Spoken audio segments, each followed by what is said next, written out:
안녕하세요. 만나서 반갑습니다. 더 배움 NCS 강사 이진호입니다. 우리가 이번 3강에서 배울 부분은 단어의 의미가 되겠습니다. 이 단어의 의미 같은 경우는 여러분들이 좀 생각을 잘 하셔야 되는 게, 우리가 기존적으로 가지고 있는 사전적인 의미를 묻고 있는 것이 아니라 이 단어의 의미가 지니고 있는 문맥적인 의미를 잘 파악하셔야 되겠습니다. 간단하게 제가 예를 통해서 먼저 설명을 드리게 되면은, 자, 여러분들 저기 못이라는 게 있고 그 다음에 길이라는 어휘가 있다라고 칩시다. 자, 못이 있고 길이 있다라고 했을 때 먼저 못을 예로 들게 되면은, 이 못 같은 경우는 사전적인 의미, 우리가 실제 생각하고 있는 이 못에 대한 개념이 지니고 있는 것은 어떤 의미가 되느냐, 나무와 나무 사이를 연결해주는, 접합해주는 날카로운 금속성의 물질을 우리는 못이라고 하게 되겠고, 그 다음에 이 길이라는 것은 우리가 이제 일정한 사람들이 다닐 수 있는 일정한 너비, 만들어진 그 도로가 되는 것이겠죠. 근데 이때 이 못이라는 것이, 예를 들어 부모님 가슴에 못을 박았다라고 하게 되면은 이 못이 진짜 나무와 나무 사이를 접합해주는 그 물체를 가지고 있는 것이 아니라 정신적인 상처라는 의미가 되는 것입니다. 그러면 이때 이 정신적인 상처라는 것은 못이 지니고 있는 날카로운 이 속성을 그대로 가지고 온 게 되겠고, 그리고 저 같은 경우는 이제 그 수험생들, 학생들을 가르치고 있는 직종이 되는 것이기 때문에 선생이 되겠죠. 그래서 저 같은 경우는 나는 선생의 길로 나갈 거야 라고 했을 때, 이때 길은 우리가 통행하고 있는 그 도로를 얘기하고 있는 것이 아니라 앞으로 나가야 되는 방향, 이런 의미를 지니고 있는 것입니다. 그런 것처럼 글 속에서 등장하는 문맥적인 의미, 그 문맥적인 의미를 잘 파악을 하는 것이 이번 강의의 핵심이 된다라고 이해를 하시면서 지문을 통해서 살펴보도록 하겠습니다. 자, 우선 지문을 보시게 되면 1번 문제는 이제 단어의 의미라는 내용이 나오고 있고, 2번 문제는 지문을 모두 바라봤을 때 문제가 풀리는 것이 되겠죠. 자, 그리고 3번 문제는 다음 글을 읽고 지문을 읽고 요약이 되겠습니다. 우선 지문을 먼저 잠깐 한번 보도록 하겠습니다. 자, 지문에 있는 내용들이 이번에는 일장과 간단하게 제가 요약을 하겠습니다. 요약을 하면 어떤 내용이 되는가 하면은, 죄책감을 느끼거나 다른 사람들이 실망할 수 있는 가능성이 직면에 있었을 때 우리는 욕구를 이제 제쳐둔다라는 내용이 되겠습니다. 이게 무슨 말인가 하면은, 내가 감정을 숨기고 내가 잠깐 참게 되면은 조직 생활을, 그러니까 조직을 생활하는 데 있어서 화합을 할 수 있는, 예를 들어서 이제 가정 안에서 이제 그 가장이라는 아버지가 있는데, 아버지는 사실 그 예전부터 이제 권위가 있다, 집에서 이제 가장 책임을 지는 그런 어른이 되는 거겠죠. 그렇기 때문에 아버지는 예를 들어서 이제 저녁에 친구들 만나서 약주도 한잔 하고 싶지만은, 내가 그런 모습을 보이게 되면은 가정에 뭔가 민폐를 끼치는 것처럼 비춰질까봐 아버지가 친구도 만나지 못하고 바로 집으로 들어오셔서 자식들을 위해서 뭔가를 이제 해주게 되는, 이런 것처럼 뭔가 하고 싶고, 자식도 역시 마찬가지죠. 부모님 눈치를 보면서 내가 뭔가를 주장할 수도 있는 것인데, 근데 그 주장을 하지 못했을 때 그때도 역시 감정을 숨기고 가정의 화합을 도모하고 있는 그런 내용이 되는 것이거든요. 그렇기 때문에 지문은 그런 형식의 내용들이 쭉 이어지고 있기 때문에 여러분들이 그렇게 어렵게 접근하지는 않았을 것입니다. 자, 그래서 1번 문제를 바라보았을 때 요거는 마지막 부분만 좀 잠깐 한번 보도록 합시다. 끝에서 3줄, 우리는 자신의 욕구를 무시한 채로 다른 사람들이 우리에 대해 갖는 뭐를 관리하기 위해서 다른 사람들이 나를 어떻게 생각하고 있다라는 것은 인식이 되는 거겠죠. 이런 것처럼 어휘가 지니고 있는 문맥적인 의미만 여러분들이 잘 고민을 하면 이런 거는 문제는 사실 그렇게 어렵지가 않습니다. 그래서 1번의 정답은 3번이 되겠고, 2번은 이 글을 읽고 공감할 수 있는 것은 뭐가 되겠습니까? 가장 핵심이 될 수 있는 부분은 이 글의 전체 주제를 보게 되면 감정을 숨기다, 조직 생활의 화합을 이렇게 얘기한다. 그러면 감정을 숨기다와 조직 생활의 화합을 한다, 이 두 개를 합쳐버리면 되겠죠. 그러면 정답 3번이 되겠네요. 3번.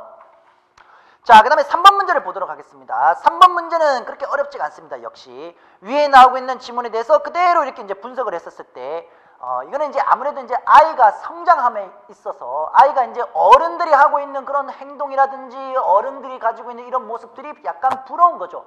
그래서 나도 역시 꼬마 아이가 아빠가 가지고 있는 이 배낭을 나도 한번 짊어매 보고 싶은 겁니다. 그런데 꼬마 아이에게 어른이 가지고 있는 이 배낭을 짊어지면 어떻겠습니까? 사실 상당히 힘들겠죠. 아버지는 안 주려고 했는데 이 아들이 이제 원하니까 그냥 그래 너 한번 매봐라고 하면서 드리게 되는 겁니다. 그래서 아버지가 이렇게 이제 아이에게 배낭을 주자 아이는 경험을 통해서 이거는 내가 짊어질 수 있는 현재 무게가 아니구나라는 것을 깨닫게 되는 그런 내용이라고 생각하시면 되겠습니다. 요약을 했었을 때. 자, 그러면 우리가 지금 이끌어낼 수 있는 문맥적인 의미는 어떤 어휘가 들어갈 수 있느냐? 갈등 없이 아이들이 자신들의 한계를 알게 하는 방법은 뭐가 되겠습니까? 위에서 경험이라는 하나의 예시가 나왔죠. 그렇기 때문에 경험이라는 어휘가 들어가면 되겠습니다. 그렇기 때문에 정답 2번이 되겠습니다. 자, 그 다음은 28쪽과 29쪽에 나오고 있는 4번에서 6번 문제까지가 되겠습니다. 4번에서 6번.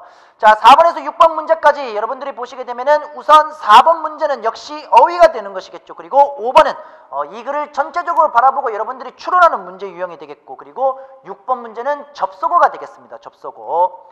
자, 지문을 보게 되면은 기업 조직에는 기능형 그리고 사업형 관리자가 있다라고 나오고 있습니다. 이것도 역시 그렇게 어려운 지문이 아니라 먼저 제가 간단하게 언급을 드리면은 기능형이다라고 나오고 있는 것은 기술자라고 생각을 하면 되겠습니다. 그리고 거기 오른쪽에 사업형 관리자 같은 경우는 관리하는 조직이 되는 것이겠죠. 왼쪽 같은 경우는 물건을 만들고 개발하는 연구자 쪽으로 여러분들이 이해를 하시면 쉽겠고, 오른쪽은 관리자가 되겠습니다. 관리자, 즉 임원 정도로 여러분들이 이해를 하시면 되겠습니다.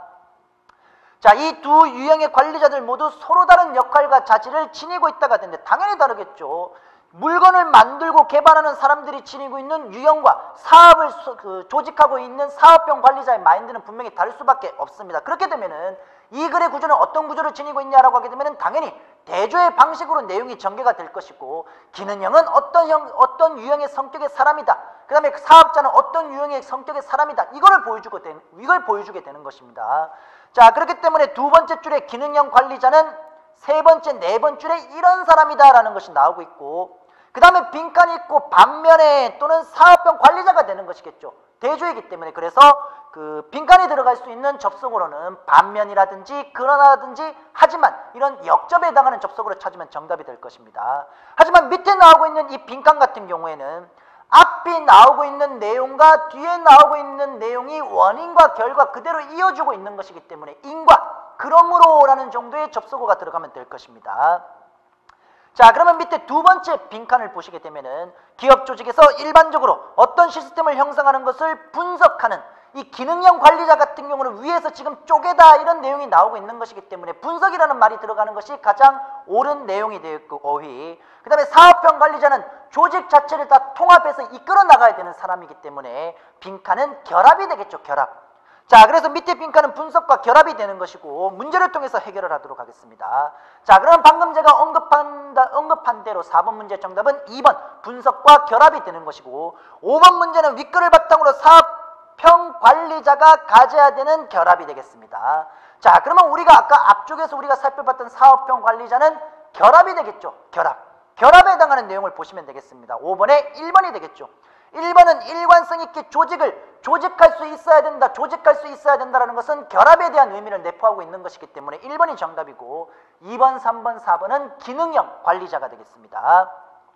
자, 6번은 아까 지문을 통해서 제가 언급드린 대로 반면에 그러므로, 네, 3번이 정답이 되겠네요. 3번.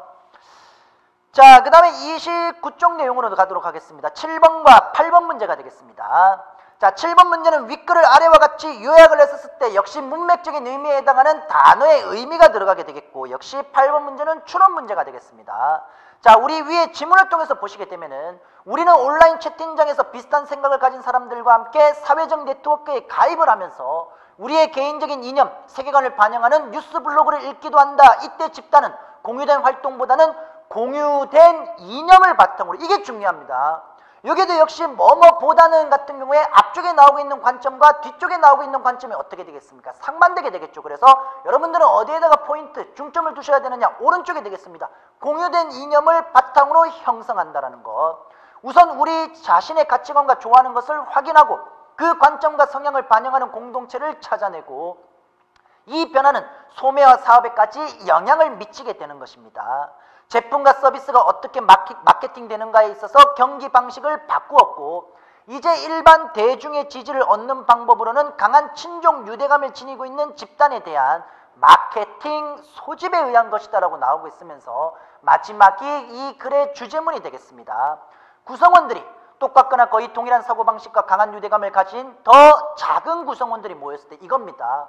구성원들이 서로 유대관계가 결속이 잘 되고 더 작은 구성원들이 모였을 때 이 제품의 세계적인 성공을 창출하는 힘을 갖게 된다. 이렇게 우리가 문제 유형을 보았을 때 7번, 1번이 되겠죠. 7번에 그러면 왜 1번이 문맥적인 의미를 들어가게 되느냐라고 하게 되면은 구성원은 작으면 작고 그들이 모여있는 집단이 되는 것이기 때문에 특정한이라는 단어가 들어가는 것이 가장 맞습니다. 2번 선지와 3번 선지와 4번 선지를 보면 광범위하다, 보편적이다, 포괄적이다 라는 것은 상당히 많은 범위를 가지고 있는 것이기 때문에 1번 특정이 정답이 되겠죠.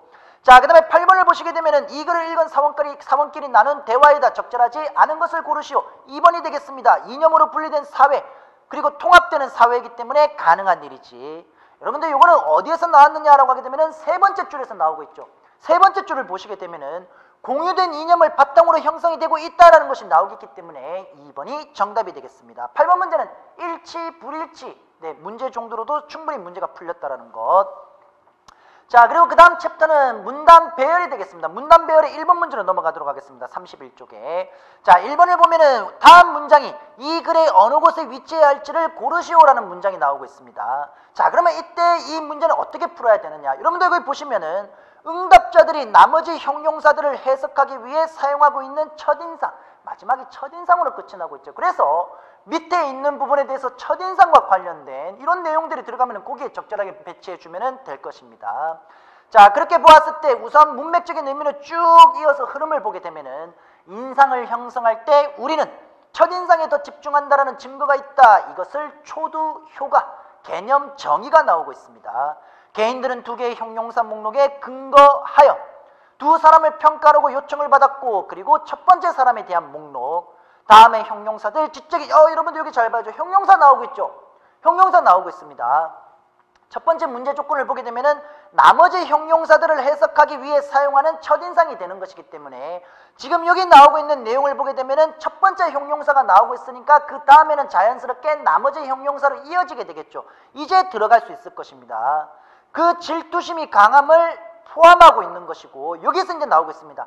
나머지 사항에 대한 목록, 나머지 형용사와 관련된 인상이 그 뒤에 배치하면 되는 것이므로 바로 어디 뒤에 들어가면 되느냐라고 하게 되면은 3번에 들어가면은 정답이 될 것입니다. 그래서 1번 문제에 그 빈칸 들어갈 수 있는 것은 문단 배열은 3번이 정답이 되겠습니다.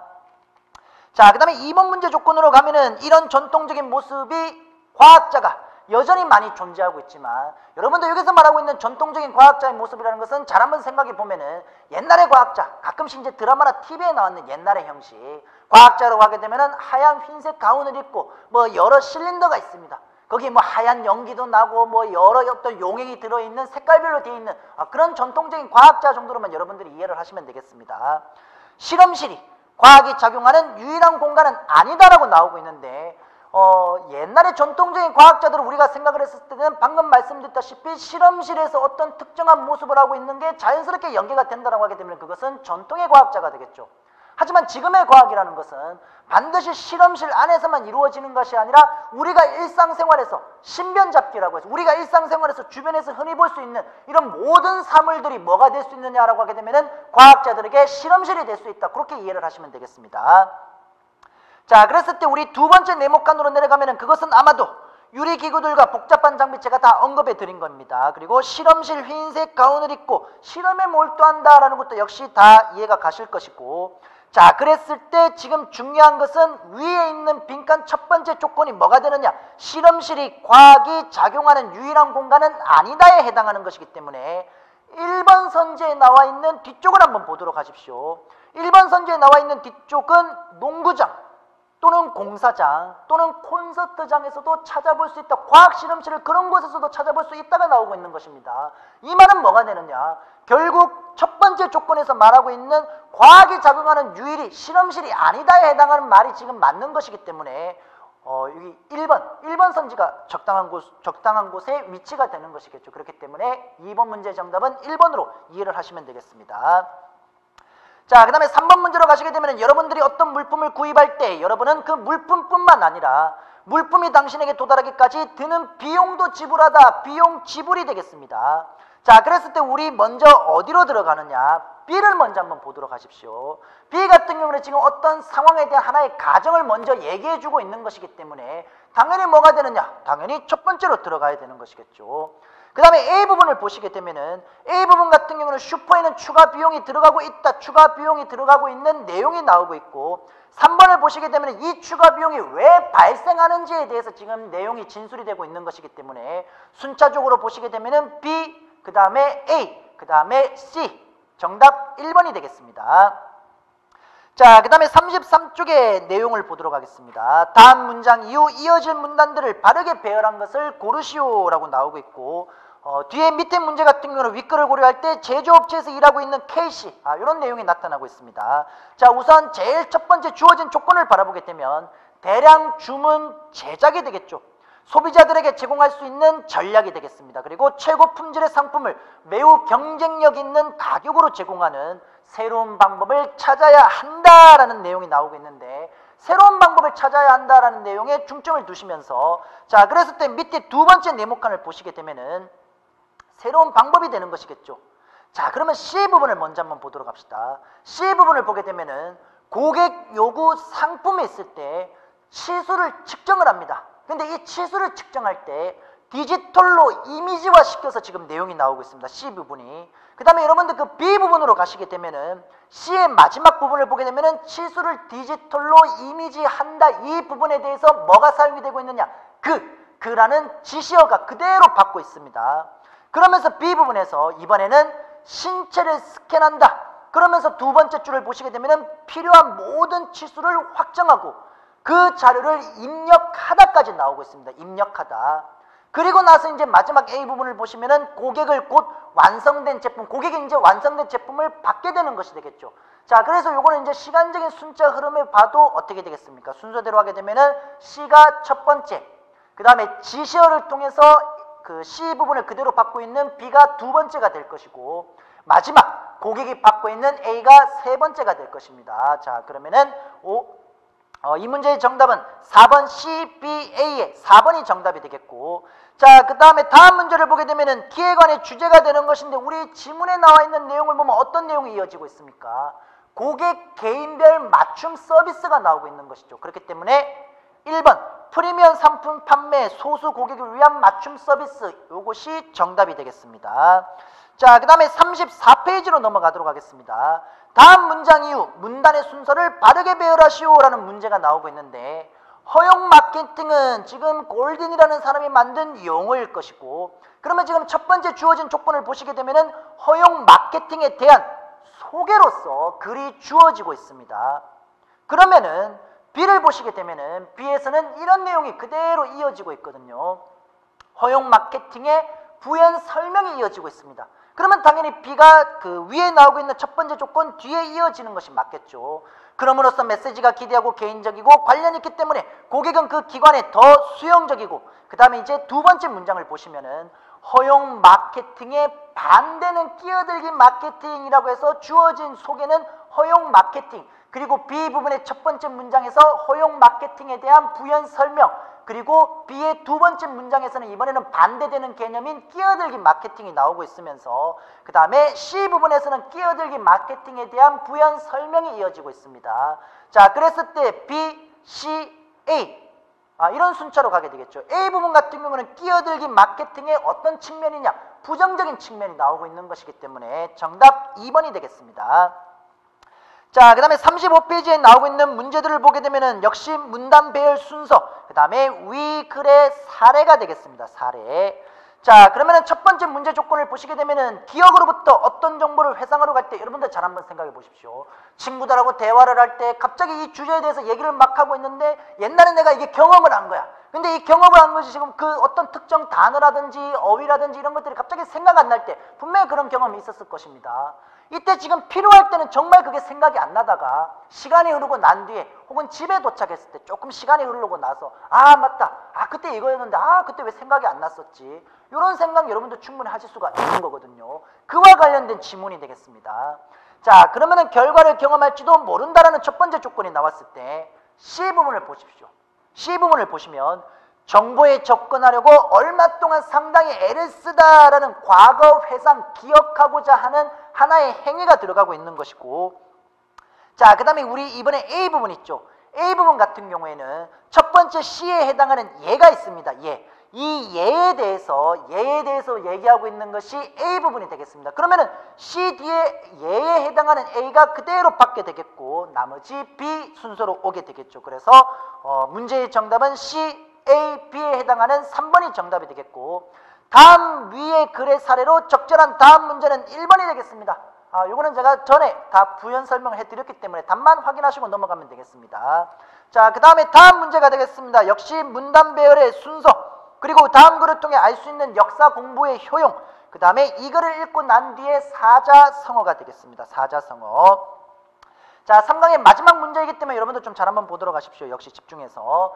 자, 지금 문제 조건을 보게 되면 마지막입니다. 우리는 탐정처럼 쉽고 알려진 정보들로 조사를 시작한다라는 내용이 나오고 있습니다. 조사를 시작한다.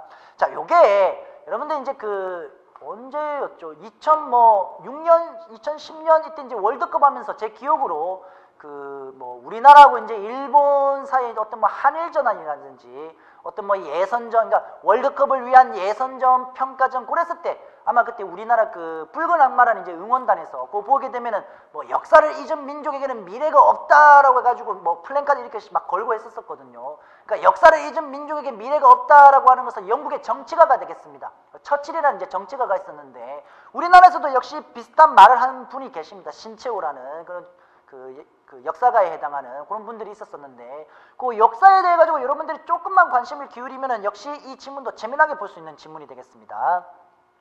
자, 그래서 첫 번째 조건에서는 쉽고 알려진 정보들로 조사를 시작합니다. 지금 조사를 시작한다라는 내용이 나오고 있기 때문에 이와 관련된 내용이 나와야 되겠죠. 바로 C 부분이 되겠습니다. C 부분으로 가시게 되면은 여러분들 그런 다음에 그 정보들이 어떻게 서로 들어맞는지 알아보기 위해 조사를 시작한다. 이 조사에 대해서 정보가 어떻게 일치하고 있는지 그와 관련된 내용이 되겠고, 자, 그 다음은 여러분들 거기 B로 올라가시면은 C 부분의 마지막, 우리는 우리 자신에게 우리가 알고 있는 것과는 다른 설명을 할 수 있는지 생각한다라는 것이 B의 예로 나오고 있습니다. 그렇게 나머지 A까지. 자, 그러면은 문장 배열 순서에 해당하는 문제는 4번이 정답이 되겠고, 그 다음 문제는 다음 글을 통해 알 수 있는 역사 공부의 효용이 무엇인지 고르시오라고 나오고 있습니다. 이 역사라는 것은 왜 공부를 해야 되느냐라고 하게 되면은 과거의 사건을 우리가 냉철하게 정말 판단하고 분석을 해보는 거죠. 그리고 우리가 먼 미래 또는 가까운 미래에 두 번 다시 이런 잘못된 행동을 하지 말자, 또는 과거에 있었던 일을 성찰하고 반성을 하면은 그런 일을, 실수를 우리가 줄일 수가 있는 것이기 때문에, 그렇기 때문에 우리는 역사를 알아야 되고 역사를 공부해야 되는 것이거든요. 그리고 기본적으로 역사를 공부한다는 것은 우리나라 사람이랑 누구나 다 우리나라에 이제 정체성이 있는 것이니까. 자, 그랬을 때 이 문제의 정답은 3번이 정답이 되겠습니다. 과거의 사건을 통해 지금 사회에 대한 성찰, 이 성찰이라는 개념이 들어가고 있는 것을 보시면 되겠습니다. 자, 그 다음에 12번 문제가 되겠습니다. 12번 문제의 정답은 타산지석이 되겠습니다. 타산지석이라는 것은 여러분들이 이렇게 생활을 하실 때 모든 사람들이 나에게 있어서 스승이 될 수 있고 모든 것들, 사물들을 냉철하게 관찰하면서 올바른 길로 갈 수 있는 그런 생각이 들어갈 수 있는 그런 내용이 되거든요. 자, 그래서 정답 1번 타산지석이라고, 역사는 현재와 나와 사회를 돌아볼 수 있게 만들어준다라는 것으로 정리를 하시면 되겠습니다. 자, 그래서 우리 이번 3강에서는 단어의 의미 그리고 문장의 배열에 대해서 우리가 한번 살펴봤는데, 단어의 의미 같은 경우는 제가 처음에 제시를 했다시피 이런 사전적인 의미와 문맥적인 의미에 대해서 여러분들이 조금만 고민하시면 금방 해결을 할 수가 있습니다. 하지만 이 문장 배열 같은 경우는 여러분들이 좀 까다롭게 보셔야 되는 게, 문장 배열의 조건이 나오면은 주로 마지막 문장에 위치하고 있는 특정 단어에 주목을 하고, 특히 서술어에도 주목을 해야 되겠죠. 그리고 난 뒤에 지시어, 접속어, 글의 흐름을 판단하고 난 뒤에 적절한 장소에 이입을 하게 되면은 그렇게 문제를 풀 수 있을 것입니다. 자, 3강 고생했습니다. 다음 시간 4강에서 뵙도록 하겠습니다.